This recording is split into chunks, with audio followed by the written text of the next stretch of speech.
Baik, Bismillahirrahmanirrahim. Assalamualaikum warahmatullahi wabarakatuh. Waalaikumsalam warahmatullahi. Alhamdulillahirrahmanirrahim. Sudah selesai dari Brik Surat Asar. Insya Allah lanjut ke pembahasan atau kajian pekan masih di surat Al-A'la.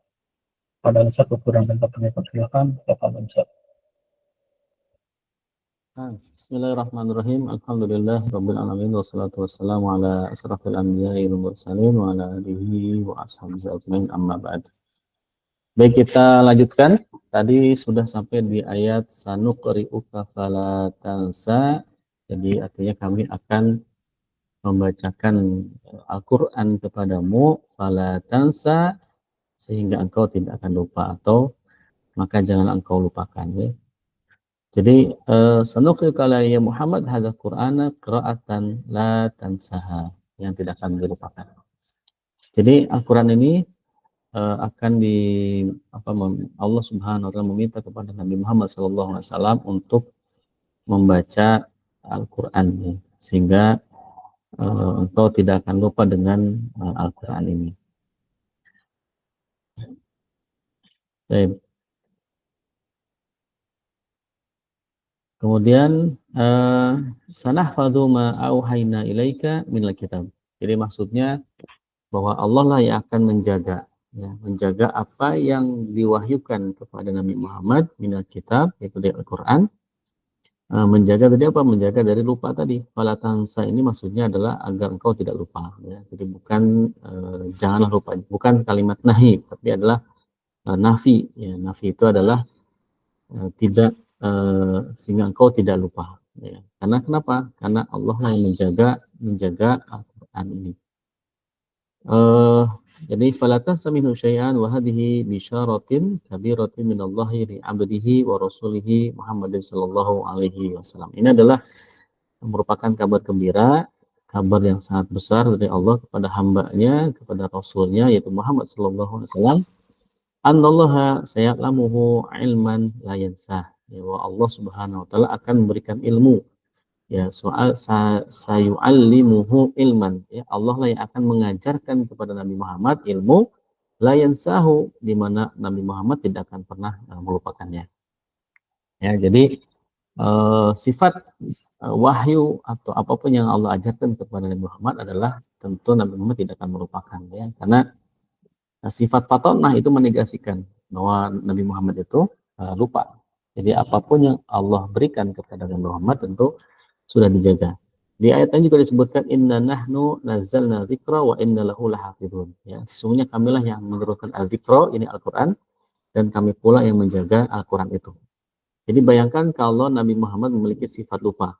Ya, maka tentu banyak sekali ayat-ayat Al-Qur'an yang akan tidak ada. Maka Allah menjaga ya agar ayat-ayat atau wahyu yang Allah berikan kepada Nabi Muhammad itu tidak kemudian terlupakan. Jadi semuanya selalu diingat oleh Nabi Muhammad dan disampaikan kepada umatnya, kepada para sahabatnya. Baru kemudian pada masa itu, ya, setelah akhir-akhir masa wahyu turun kepada Nabi Muhammad itu ditulis, ya, ditulis di pelupa kurma, di kulit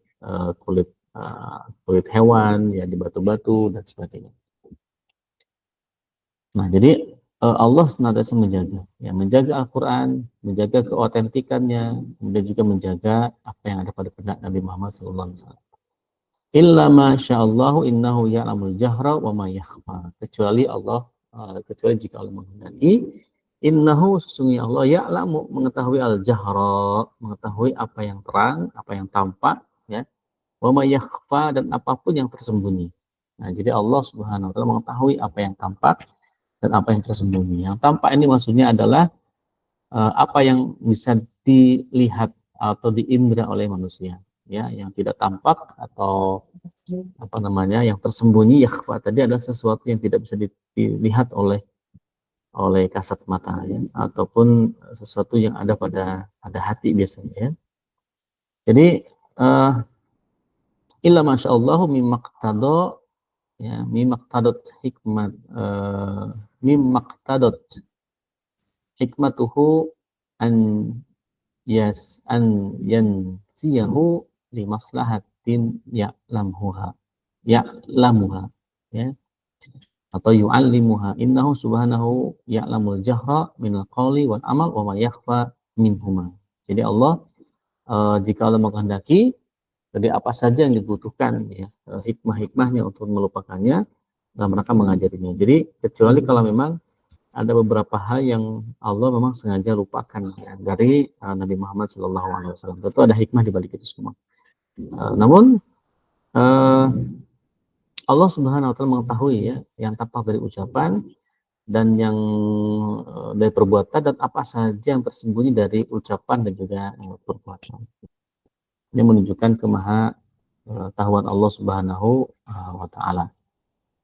Nah, jadi sebagaimana beberapa pekan kemarin saya sampaikan bahwa manusia itu tidak akan bisa lepas dari pandangan ya, baik pandangan Allah, pandangan malaikat, begitupun juga pandangan makhluknya. Jadi kalaulah dia sendirian melakukan kemaksiatan, apakah tidak ada yang melihatnya? Ada. Ya, kalau Allah pasti melihat. Malaikat juga ada di situ. Tapi ada makhluk yang memang sesama manusia melihat dirinya melakukan kemaksiatan. Walaupun dia merasa dirinya sendiri. Ya, siapa yang melihat perbuatannya? Dirinya sendiri. Matanya itu. Nah, jadi matanya itu melihat apa yang dia lakukan oleh dirinya sendiri. Ya, matanya kan mata titipan Allah. Itu juga adalah bagian daripada manusia. Jadi kalau dibilang tidak ada manusia yang melihat dia, ya tentu tidak benar karena dirinya melihat apa yang dia lakukan. Ya, dirinya melihat kemudian mendengar ya apa yang dia lakukan. Nah, ini tentu akan diminta pertanggungjawaban. Makanya kan Allah Subhanahu wa taala menyatakan wala taqfu ma laysa laka ilmun illa sam'a wal basara wal fuada kullu ulaika kana anhu mas'ula. Ya, bahwasanya kita tidak boleh melakukan apa yang tidak kita ketahui, ya dimana kita tidak tahu ilmunya. Karena mata, ya pendengaran, juga hati, semua akan dimintai pertanggungjawabannya. Nah, jadi karena mata dan pendengaran dan hati itulah yang senantiasa sering menjadi saksi atas apa yang kita ucapkan, atas apa yang kita lakukan. Ya. Nah, wa min dzalika annahu ya'lamu ma yaslahu ibadahu ay falidzalika yusyri'u ma arada yuhaqqimu bima yuridu ya. Dari sinilah kemudian Allah Subhanahu wa taala mengetahui apa yang bermanfaat ya bagi hambanya ya. Oleh karena itu kemudian Allah mensyariatkan apa yang Allah kehendaki ya, kemudian memberikan hukum atau undang-undang dengan apa yang Allah kehendaki. Nah, jadi karena Allah mengetahui ya'lamul jahra wa ma yakhfa, baik yang tampak ataupun yang tersembunyi, maka yang berhak membuat undang-undang, yang berhak membuat syariat, yang berhak membuat hukum itu adalah Allah. Ya, inil hukmu illa lillah, di ayat ini disebutkan begitu, inil hukmu illa lillah, bahwa yang memiliki hak untuk membuat undang-undang hanyalah Allah. Kenapa? Karena Allah mengetahui segala-galanya. Manusia, antar sesama manusia itu tidak ada yang tahu. Zahirnya mungkin terlihat baik gitu ya, tapi tidak tahu apa yang yakhfa'nya, yang tersembunyinya. Ya, manusia tidak saling mengetahui akan hal itu. Tapi Allah tahu itu. Ya'lamul jahra wa may yakhfa. Nah, oleh karena itu satu hal yang logis gitu loh. Kalau manusia itu kalau ingin selamat, ingin teratur, ingin rapi, harus mengikuti aturan Allah secara kafah, gitu. Secara keseluruhan. Semua aturan Allah itu kita amalkan semua. Ya, baik yang berkaitan dengan kehidupan pribadi, kehidupan keluarga, masyarakat, bahkan bernegara pun juga harus ke sana arahnya. Nah, kita sebagai umat Islam, ya jangan sampai kemudian menolaknya. Nah, ini dipertanyakan keimanannya. Ketika ada seorang mukmin menolak syariat Islam, menolak penerapan syariat Islam secara kafah, itu dipertanyakan. Ya, keimanannya. Kenapa? Karena beriman kepada Allah, beriman kepada Nabi Muhammad, juga harus beriman kepada Al-Quran dan apapun yang ada dalam Al-Quran. Gitu. Jadi jangan kemudian kita pilih-pilih gitu kan. Kenapa? Karena orang yang mengingkari kewajiban sholat dalam Al-Quran itu sama saja dia mengingkari kewajiban qisas dalam Al-Quran gitu. Karena sama-sama wajib. Nah, itu. Jadi jangan sampai kemudian kita setengah-setengah. Kita beriman melakukan perintah-perintah yang mudah bagi kita, ya, tapi kemudian kita memilah-milih yang dirasa sulit menurut hawa nafsu kita. Ingat, sulit menurut hawa nafsu kita. Pada kata Allah, ya, la yukallifullahu nafsan illa wus'aha. Allah tidak akan membebani ya, siapapun kecuali sesuai kemampuannya. Maksudnya apa? Bahwa Allah tidak akan menurunkan hukum ya, di mana hukum itu tidak mungkin bisa dilakukan oleh manusia, pasti bisa gitu. Jadi semua hukum yang ada di Al-Quran dan As-Sunnah itu pasti bisa diamalkan sepanjang zaman, ya, sepanjang zaman, bukan hanya zamannya Nabi Muhammad, tapi sepanjang zaman. Itu. Nah, cuman kadang-kadang orang sekarang kan suka begitu ya. Nah, ini zamannya beda sekarang, ya kan? Tak perlu syariat Islam lah, yang lain aja. Faktanya coba lihat, ya, makin hari kehidupan kita tuh makin, masyarakatnya ya makin mengerikan gitu, lingkungan kita juga makin mengerikan, wibawa guru sudah tidak ada lagi sekarang itu ya, guru-guru diproses hukum ya, padahal cubitannya itu cubitan biasa mungkin ya, hukumannya hukuman biasa ya, hanya untuk mendisiplinkan anaknya gitu. Sampai sekarang banyak viral guru-guru tuh bikin konten kadang-kadang lucu gitu ya, guru-guru tuh bikin konten, muridnya berantem nggak mau melerai ya, muridnya nyontek nggak mau melarang, muridnya nggak masuk pun juga tidak ditegur, muridnya keluar di tengah pelajaran juga nggak mau ditegur, nah, maka kok di penjara. Emang betul ya, orang tua yang nggak suka sama gurunya bisa aja memenjarakan, melaporkan dan sebagainya. Jadi ini dilematis gitu, pengen anaknya baik ya kan, orang tua itu kan pengen anaknya baik, pengen anaknya diajari disiplin, tapi ketika gurunya mencoba mendisiplinkan anaknya, dia nggak terima. Udah kalau gitu balikin lagi ke rumahnya, suruh orang tuanya ngajarin itu semua. Nggak usah sekolah, mendingan sekolah di rumah aja. Nah, gitu. Kadang-kadang apalagi gemes gitu ya.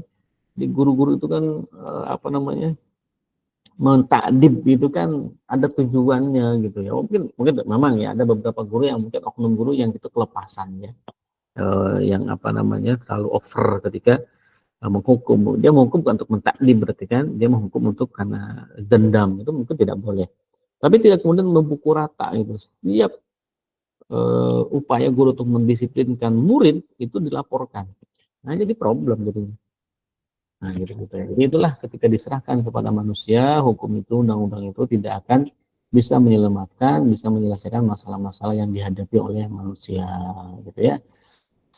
Kemudian wa nuyassiruka lil yusra, ya, wa nuyas, dan kami akan memudahkan bagimu lil yusra, ke jalan yang mudah, ya, mencapai kebahagiaan dunia dan akhirat. Jadi wa nuyassiruka lil yusra fi jami'i umurik, ya, kami akan mudahkan ke jalan yang mudah dalam seluruh urusanmu wahai Muhammad. Wa min dzalika tashilu talqi alba arisal, ya.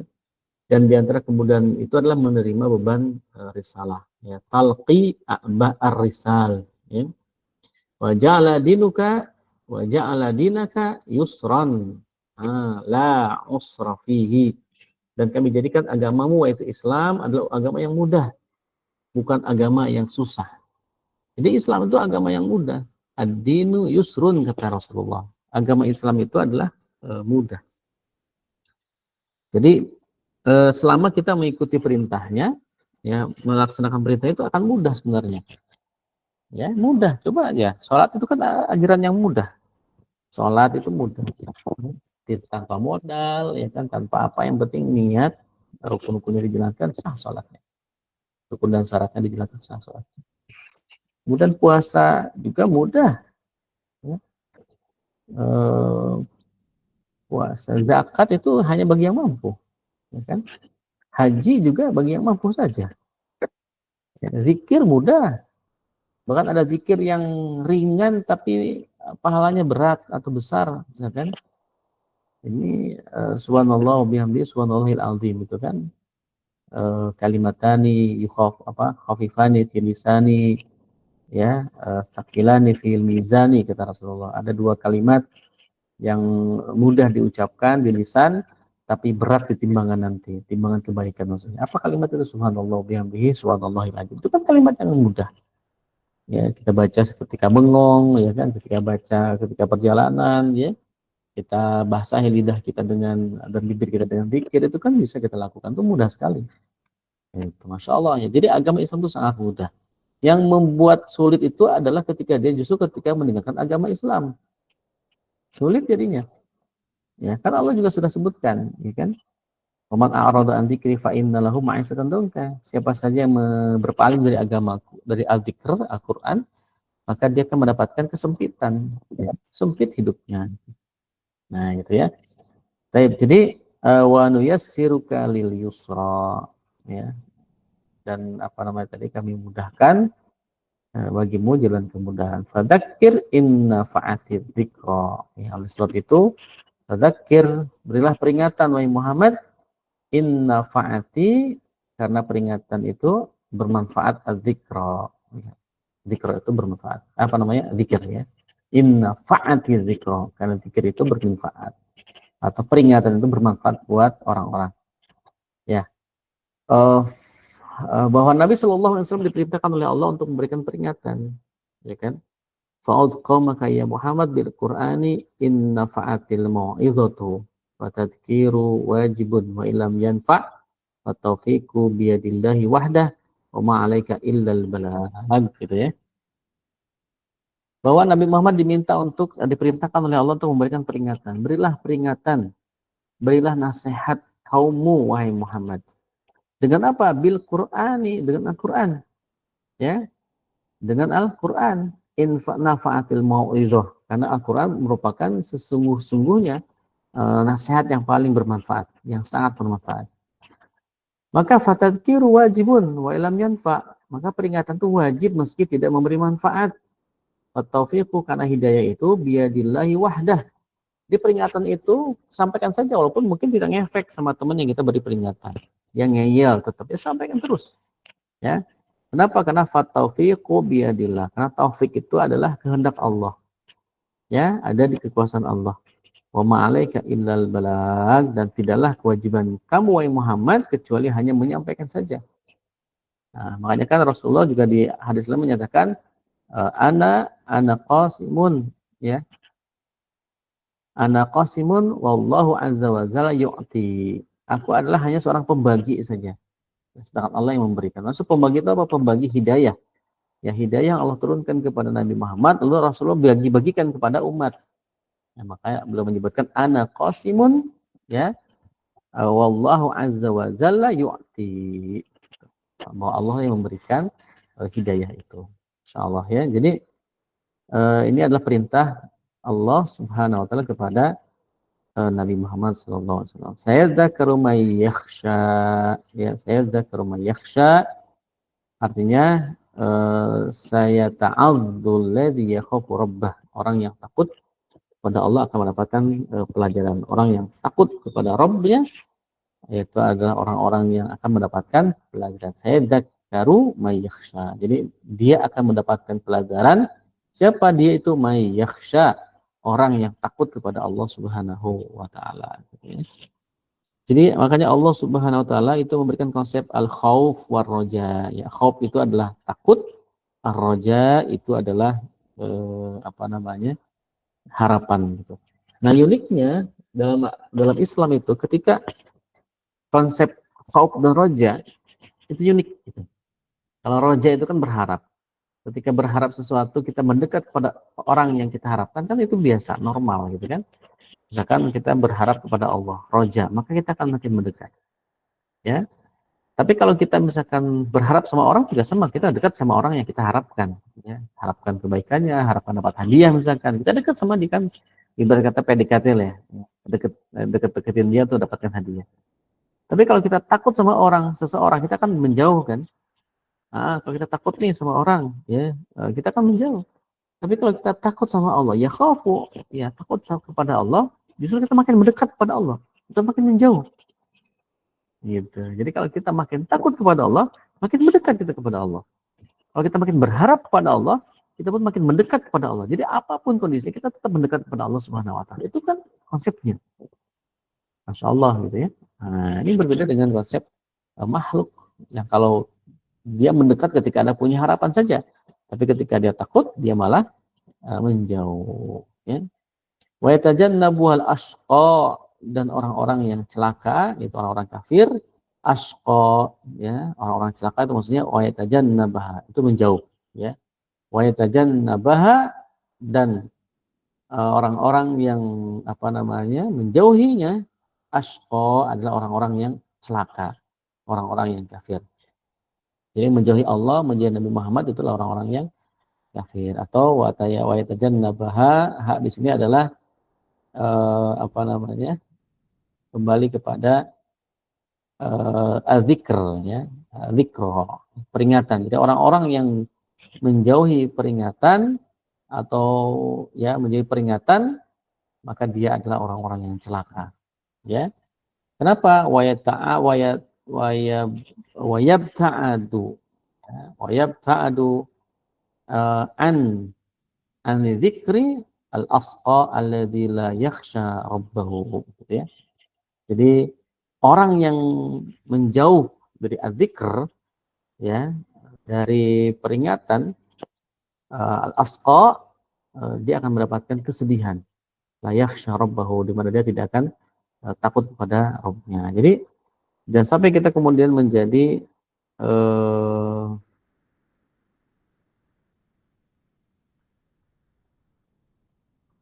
jangan sampai kemudian kita menjadi orang-orang yang takut kepada Allah malah menjauh dari Allah. Nah, justru ketika kita takut kepada Allah, kita akan mendekat kepada Allah Subhanahu wa taala, ya. Jadi ini konsep khauf dan roja dalam Islam.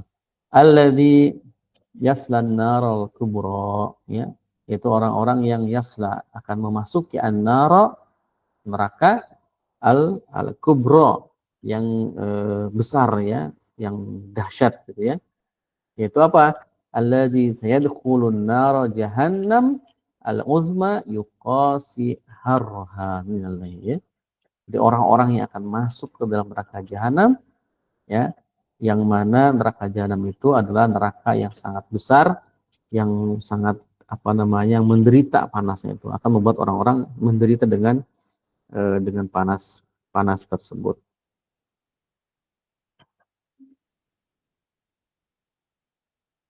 Baik, kemudian kita dikit lagi, ya. Tsumma la yamutu fiha wa la yahya. Selanjutnya di sana itu dia tidak akan merasakan mati, juga tidak akan merasakan hidup. Jadi kenapa tidak bisa merasakan mati dan tidak bisa mendapatkan merasakan hidup, merasakan mati? Karena di sana tuh ketika sudah dihancurkan, dia hidup lagi, ya. Setelah dihancurkan dia hidup lagi. Jadi masya Allah, setiap di sana tuh sampai habis semua dosa-dosanya baru selesai.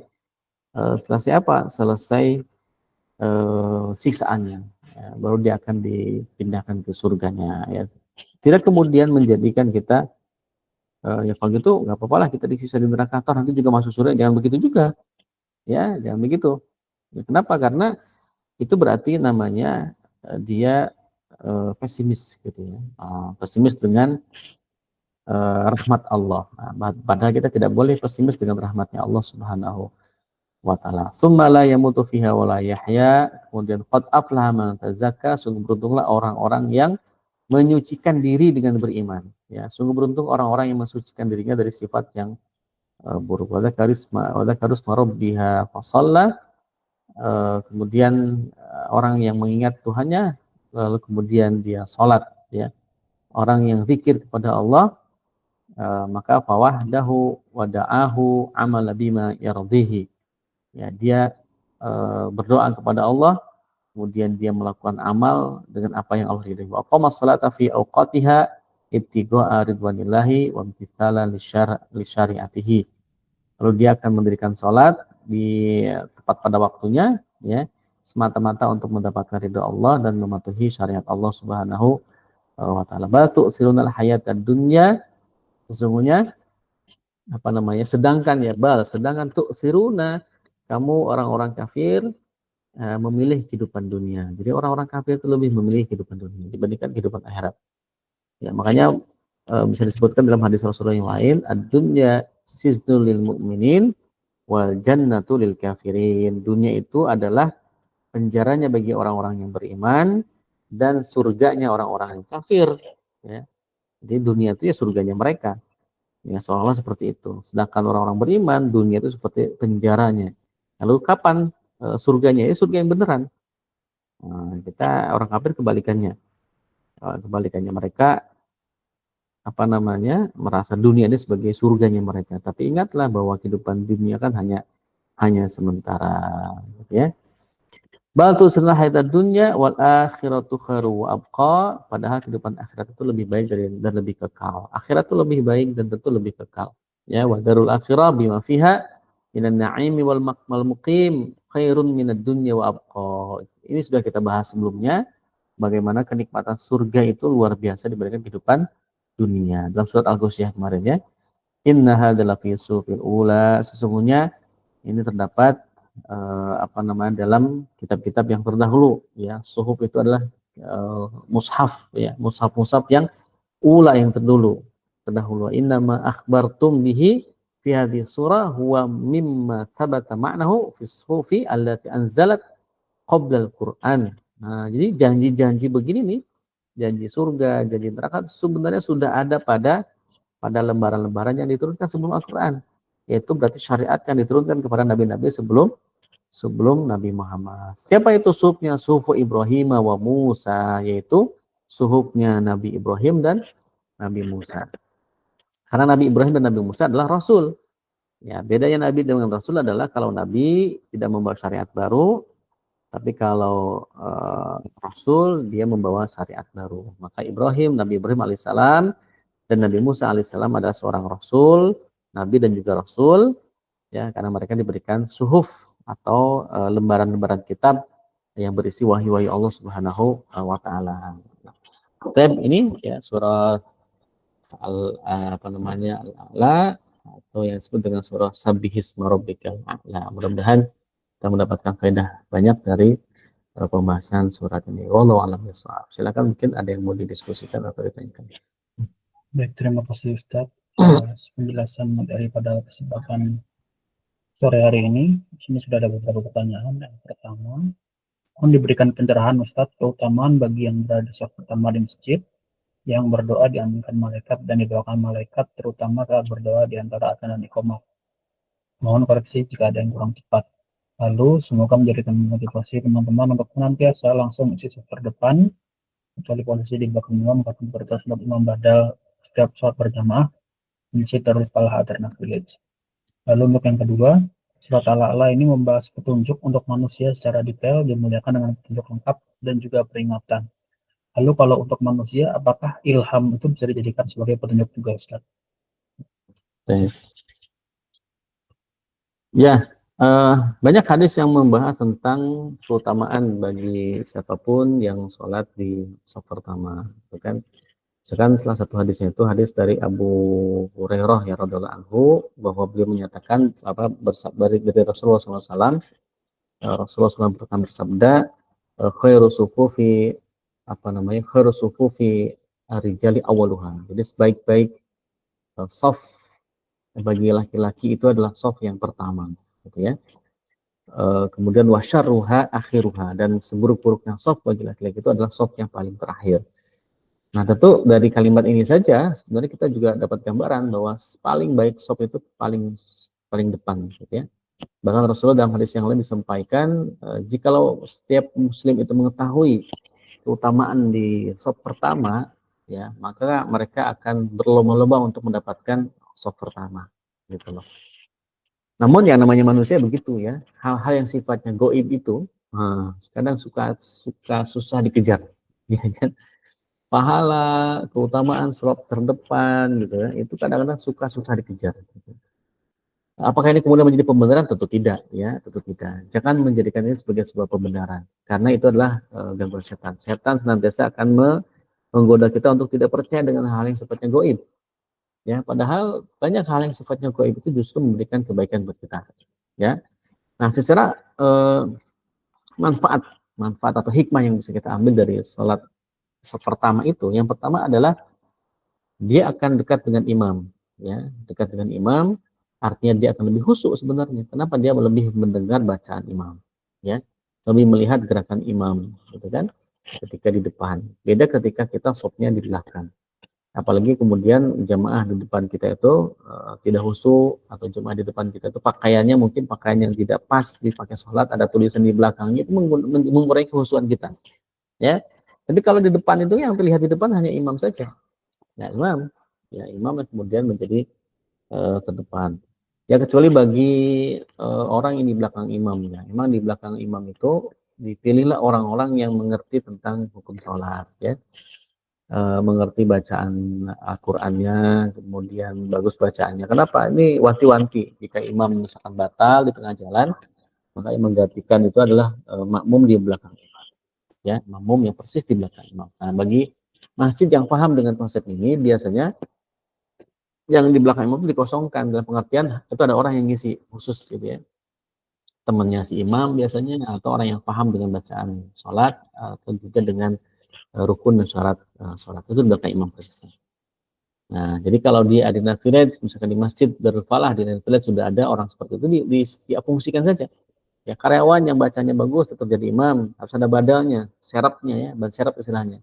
Ketika imam di depan itu misalkan berhalangan atau batal, ya gantinya itu yang berada di belakang imam. Gitu.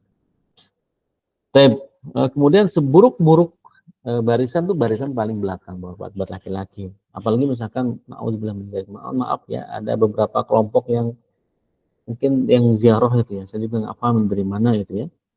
Sholatnya itu kan nyampur, itu kan nggak boleh. Perempuan, laki-laki nyampur, ya ada yang di depan perempuannya, ada di belakang perempuannya. Ini kan tidak sesuai dengan apa yang diminta oleh Rasulullah SAW. Kan sebenarnya mudah saja, tinggal dipisahkan saja ya. Panitianya pisahkan ya, perempuan silakan di alokasikan tersendiri gitu. Laki-laki di mana? Di Mekah saja misalkan di Masjidil Haram itu kan tinggal dibuat aja spotnya di mana. Nah, laki-laki sebelah sini depan semua, perempuan sebelah sini, misalkan dibuat area khusus untuk perempuan. Itu kan bisa, sebanyak begitu pun bisa. Gitu. Apalagi misalkan nggak terlalu sebanyak yang ada di Masjidil Haram. Nah, ini memang fitnah ya, fitnah akhir zaman itu begitu. Seolah-olah orang menggampangkan dengan agama. Jadi banyak sekali ya keutamaan-keutamaan sholat di saf terdepan. Tadi dua di antaranya sudah disebutkan. Kemudian juga keutamaan, nah ini ya keutamaan menunggu waktu iqomah. Karena waktu di antara azan dan iqomah itu merupakan salah satu waktu yang mustajab. Maka disunahkan bagi kita untuk menunggu qomat itu dengan membaca zikir, membaca doa, bukan ngobrol ya atau main HP, sayang gitu ya. Atau tidur ya, menunggu waktu iqomah tidur karena qomatnya lama gitu ya, kita tidur dulu bentar dah gitu kan. Nah, kalau pas qomat baru bangun. Nah, sayang sekali, jangan sampai seperti itu ya. Justru itulah momen yang sangat berharga bagi orang yang tahu. Itu adalah momen yang tepat untuk kita berdoa gitu. Karena waktu di antara azan dan iqomat itu adalah salah satu waktu mustajab doa kita ya, doa, zikir gitu loh. Jangan kemudian malah main HP. HP simpan dulu aja lah, insya Allah. Kalau di sini nggak akan kemana. Kemudian surat Al-A'la ini membahas petunjuk untuk manusia ya, secara detail dimuliakan dengan petunjuk lengkap dan peringatan. Kalau untuk manusia apa ilham bisa dijadikan petunjuk ya. Tapi ilham itu sebenarnya istilah lain bagi apapun Allah isyaratkan kepada makhluk-makhluknya. Ilham itu bisa kepada hewan, sebagaimana juga dalam Al-Quran bahwa Allah mengilhamkan sesuatu kepada hewan, kepada lebah gitu ya, untuk membuat sarang dan sebagainya. Nah, ilham juga bisa gitu loh. Namun, ini kadang-kadang ya, ini harus hati-hati ya. Ilham itu bisa berupa mimpi. Namanya ar-ru'ya as-salihah. Ar-ru'ya as-salihah. Dalam sebuah hadis disebutkan ma baqiya minan nabi sallallahu alaihi wasallam illa ru'ya salihah atau illa illa mudhaharah. Nah, itu istilahnya ya. Mudhaharah yakni ru'ya salihah. Dalam riwayat Bukhari Muslim. Jadi tidak ada yang tersisa dari kenabian itu kecuali satu yang tersisa, itu ru'ya salihah. Jadi semua sifat-sifat nabi, mujizat-mujizat nabi tidak ada yang tersisa. Jadi tidak ada satupun manusia yang bisa mengambil atau menyamai mukjizatnya para nabi. Kecuali satu, ar-ru'ya as-shalihah, itu yang disisakan oleh Allah. Jadi siapapun orang-orang soleh yang bermimpi baik, itu bisa diberikan sebagai sebuah petunjuk, bisa saja. Karena ar-ru'ya as-shalihah itu adalah mimpi bertemu nabi misalkan. Ya silakan saja. Karena nabi itu tidak bisa dimimpikan oleh siapapun kecuali nabi itu tidak bisa didustakan oleh setan, tidak bisa didustakan oleh iblis. Jadi ketika ada seseorang bermimpi ketemu nabi, itu insya Allah benar. Itu yang disebut dengan ru'ya as-shalihah tadi.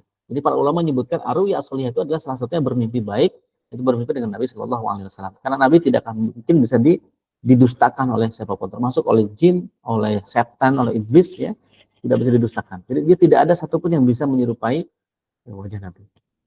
Nah, gitu. Jadi ketika ada orang yang mimpi bertemu Rasul, kemudian Rasul memberikan nasihat, itu ya bisa.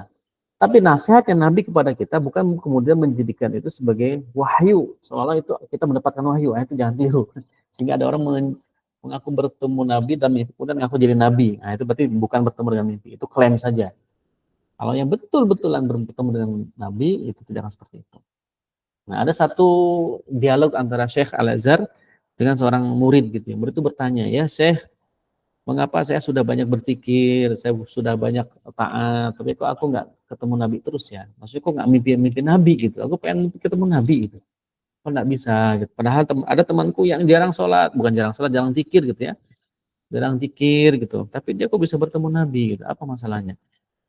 Nah, kata Syekh itu, bisa jadi katanya Nabi itu ketika dimimpikan oleh seseorang yang justru orang itu soleh sebenarnya, tapi dia sedang menjauh. Nah, sedang menjauh itu kemudian Nabi sayang kepada dia, lalu dia panggil dengan melalui mimpi, agar dia bisa kembali kepada hidayah Allah Subhanahu wa taala gitu. Nah, itu ya. Jadi ar-ru'ya as-shalihah itu bisa disebut sebagai ilham. Tapi ilham ini jangan diartikan kemudian bengong. Kita bengong lalu dapat inspirasi itu. Bisa jadi ya, inspirasi apa gitu. Nah, itu bisa jadi kalau ingatkan kita dengan sesuatu yang membuat kita tuh ya mungkin ketika kita kesulitan, ya Allah tolong aku ya Allah gimana caranya menyelesaikan ini, tiba-tiba muncul pikiran A misalkan, atau muncul tulisan apa di jalan menginspirasi kita, itu bisa jadi cara Allah ya, cara Allah tuh menolong kita. Nah, gitu. Cara Allah menolong kita untuk keluar dari masalah. Atau kita ingat seseorang misalkan, kalau ingatkan kita kepada seseorang yang bisa bantu masalah kita, itu cara Allah juga gitu. Nah, itu bisa dikatakan sebagai petunjuk ya. Nah, petunjuk sebenarnya bukan petunjuk dalam pengertian wahyu ya, tapi sebatas hudan saja. Ya, hudan, petunjuk Allah berikan, atau taufik lah ya. Itu dia. Lebih tepatnya kepada taufik, taufik itu yang lebih tepat. Ya, karena hidayah itu kan lebih kepada itu yang pembagian pernah kita sampaikan, ada hidayatul khalqiyah, hidayatul irsyadiyah gitu ya. Hidayatul akal itu hidayah semua. Tapi kalau taufik itu kan sesuatu yang didapatkan di tengah-tengah gitu. Kita kayak seperti diarahkan kemana, ketemu sama siapa, itu semua adalah ilham atau taufik dari Allah Subhanahu wa taala. Kemudian kadang saya mendengar setelah membaca akhir surat Al-A'la, orang bergumam alaihissalam, alaihi wasallam. Apakah ada dalilnya Ustaz untuk ini? Nah, ini anak fakir belum tahu ya. Apakah juga pernah mendengar ini gitu ya, ketika ada imam membaca surat Al-A'la ini, karena disebut di belakangnya nama nama Nabi Ibrahim ya, dan juga Nabi Musa, ketika sufi Ibrahim mau Musa, kemudian makmum baca alaihissalam atau alaihi masalam. Nah, ini apakah belum tahu ya, apakah yang diperbolehkan, ada dalilnya atau tidak ya. Yang jelas sholat itu kan sifatnya tauqifi ya. Tauqifi itu berarti harus sesuai dengan petunjuknya aja. Tidak boleh menambah-nambah, tidak boleh berkurang-kurang, mengurang-urangi gitu. Jadi selama tidak ada dalil yang memerintahkan itu, maka tidak usah. Itu namanya tauqifi. Nah, tapi kalau ada dalilnya, ya kita lakukan. Ya, tergantung nanti derajatnya apakah sunnah atau bukan sunnah gitu ya. Nah, jadi Afgan nggak tahu ini apakah ada dalilnya atau tidak. Nah, tapi yang jelas tauqifi, dan Afgan nggak pernah baca ini gitu. Nanti salah cek lagi ya. Mudah-mudahan bisa dapat jawaban di lain waktu. Wallahu a'lam. Baik, Ustaz, terima kasih banyak atas jawaban dari pertanyaan yang sudah diberikan. Tidak terasa kita sudah sampai di jam 16 sore. Masya Allah. Ya, barakallahu fikum, dan barakallahu untuk teman-teman semua yang hadir, rekan-rekan semua yang hadir di kesempatan sore hari ini. Saya ingin memberikan kesimpulan ya, bahwasanya untuk surat Al-A'la ini membahas tentang petunjuk yang lengkap untuk manusia, dan manusia hendaknya mencukupkan dengan petunjuk yang ada, seperti itu. Tidak usah mencari-cari, tidak usah membuat yang baru gitu. Nah, kita juga bukan seorang mujtahid gitu Ustaz. Gitu. Jadi insya Allah yang ada harusnya kita kembali lagi ke petunjuk yang sudah diberikan, mengingat kembali, memurojaah kembali, semoga petunjuk tersebut bisa memandu hidup kita agar lebih berkah di dunia maupun di akhirat. Wallahu alam bishawab. Terima kasih banyak. Marilah kita tutup kajian pada sore hari ini dengan sama-sama baca alhamdulillah. Alhamdulillahirobbilalamin. Alhamdulillah. Subhanakallahumma wa bihamdika asyhadu an la ilaha illa anta astaghfiruka wa atubu ilaik. Jazakumullah khairan. Jazakallah khair Ustaz Jalani. Nah, waalaikumsalam Pak Fin, barakallahu fikum. Assalamualaikum warahmatullahi wabarakatuh. Waalaikumsalam warahmatullahi wabarakatuh.